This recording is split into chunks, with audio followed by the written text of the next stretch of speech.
Laging handa, PH.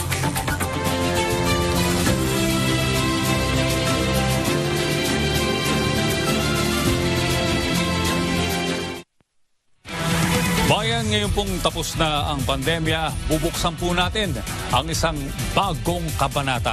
Iyan ang ating abangan simula po sa darating na Lunes, alas 12 ng tanghali.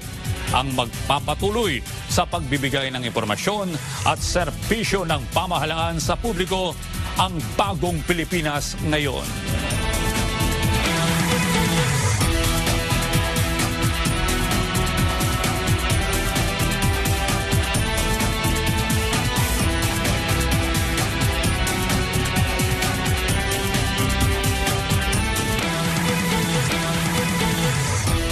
Sa ating mga kababayan na nakasubaybay sa atin mula noon hanggang ngayon, maraming salamat po sa inyong pagsama sa amin at sa lahat ng ating mga nakasama bilang media partners at agencies at bumubuo ng ating programa. Mabuhay po kayo.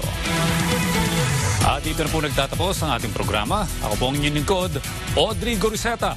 At ito ang public briefing, #Laging Handa PH.